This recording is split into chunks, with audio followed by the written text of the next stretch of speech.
Good morning and welcome students. आज मैं आपको हाइड्रोकार्बन के वर्गीकरण के विषय में बताऊंगी। हाइड्रोकार्बन जैसा कि आप जानते हैं कार्बन व हाइड्रोजन से बने यौगिकों को कहते हैं और प्रकृति में सबसे अधिक मात्रा में पाया जाने वाला तत्व कार्बन है। और कार्बन की एक ये विशेषता होती है कि उससे बहुत सारे यौगिकों का निर्माण किया जा सकता है। कार्बन का परमाणु क्रमांक 6 होता है और उसके आखिरी कोश में 4 इलेक्ट्रॉन होते हैं, जिससे इसका जो दूसरा कोश है वो अर्धपूरित होता है और ये 4 अन्य परमाणुओं के साथ संयोग करके बहुत सारे यौगिकों का निर्माण करता है। तो चलिए अब हम हाइड्रोकार्बन के प्रकार के बारे में देखते हैं। हाइड्रोकार्बन जो है विवृत श्रृंखला युक्त व समवृत श्रृंखला युक्त, सबसे पहले इसको 2 प्रकारों में बांटा गया है। विवृत श्रृंखला युक्त जो हाइड्रोकार्बन होते हैं उन्हें हम अचक्रीय या एलिफेटिक हाइड्रोकार्बन्स भी कहते हैं, और समवृत श्रृंखला युक्त जो हाइड्रोकार्बन है वो चक्रीय युक्त या वलय युक्त, जैसा कि मैंने यहाँ पर चित्र में दिखा रखा है। एक जो कार्बन है ये अपनी 4 संयोजकताओं को इस तरह से पूरा कर रहा है और आपस में सारे कार्बन एक चेन के द्वारा, श्रृंखला के द्वारा जुड़े हुए हैं। तो इस तरह से जो श्रृंखला है वो कहलाती है समवृत श्रृंखला। जो विवृत श्रृंखला है उसमें एक कार्बन परमाणु दूसरे कार्बन परमाणु से इस प्रकार आपस में जुड़े हुए होते हैं। ये पुनः संतृप्त व असंतृप्त 2 प्रकार के होते हैं। जो संतृप्त हाइड्रोकार्बन होते हैं उसमें कार्बन कार्बन के मध्य एकल बंध का निर्माण होता है, और जो असंतृप्त हाइड्रोकार्बन होते हैं वो पुनः 2 प्रकार के होते हैं, जिन्हें क्रमशः एल्कीन व एल्काइन। जो कार्बन कार्बन के मध्य पाए जाने वाले बंध के आधार पर इनका नामकरण किया जाता है।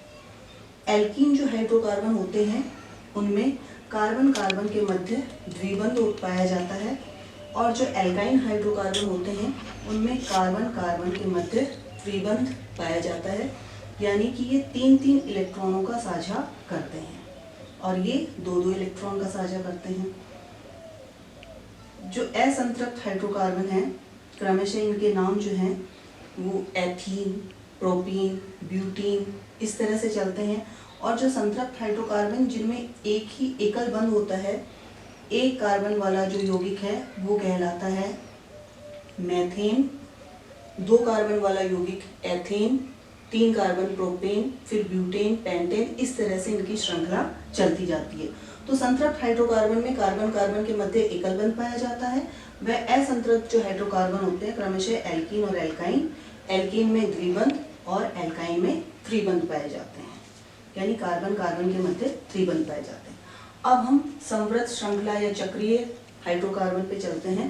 तो जैसा कि ये चित्र में दिखा रखा है, इसमें 6 कार्बन आपस में चक्र के रूप में जुड़े हुए हैं और हाइड्रोजन की संख्या है 12, C6H12। ये साइक्लोहेक्सेन है जो कार्बन कार्बन आपस में पूरी तरह से जुड़े हुए हैं। ये पुनः 2 प्रकार के हैं, एलिसाइक्लिक और एरोमेटिक। एलिसाइक्लिक जो हाइड्रोकार्बन है हमारे यही C6H12, जिन्हें हम एलिफेटिक भी कहते हैं। और इनको एलिफेटिक क्यों कहते हैं? क्योंकि ये कोई विशेष गंध के साथ नहीं जलते, जबकि जो एरोमेटिक हाइड्रोकार्बन है वो एक विशेष गंध और धुएं के साथ जलते हैं, इसलिए इन्हें एरोमेटिक हाइड्रोकार्बन कहा जाता है। एरोमेटिक हाइड्रोकार्बन में जैसे बेंजीन इस तरह से चक्रीय रूप में होते हैं और इनके बीच में इस तरह से द्विबंध बीच बीच में कार्बन परमाणु के मध्य पाया जाता है, तो वो कहलाते हैं एरोमेटिक हाइड्रोकार्बन। अब मैं आपको संतृप्त हाइड्रोकार्बन के विषय में बताती हूँ, जैसे कि इनका नामकरण किया जाता है।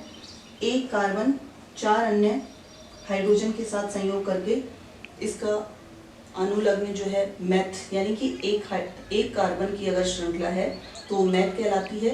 अगर 2 हाइड्रोकार्बन की श्रृंखला है तो एथ, 3 हाइड्रोकार्बन की श्रृंखला है तो प्रोप, 4 की है तो ब्यूट, 5 की है तो पेंट, और इसका जो अनुलग्न है वो एन।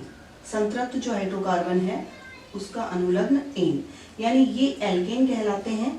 और जो द्विबंध वाले हैं वो क्रमशः एथीन, प्रोपीन, ब्यूटीन, पेंटीन इस तरह से कहलाएंगे।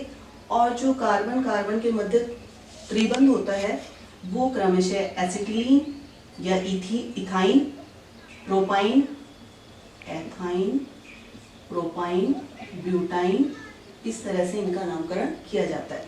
तो इस तरह से एक कार्बन के साथ एक कार्बन जुड़कर फिर 2, 3, 4, 5 इस तरह से असंख्य हाइड्रोकार्बन यौगिकों का निर्माण किया जा सकता है।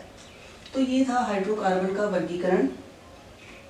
अगले वीडियो में मैं आपको संतृप्त और असंतृप्त हाइड्रोकार्बन के विषय में और जानकारी दूंगी।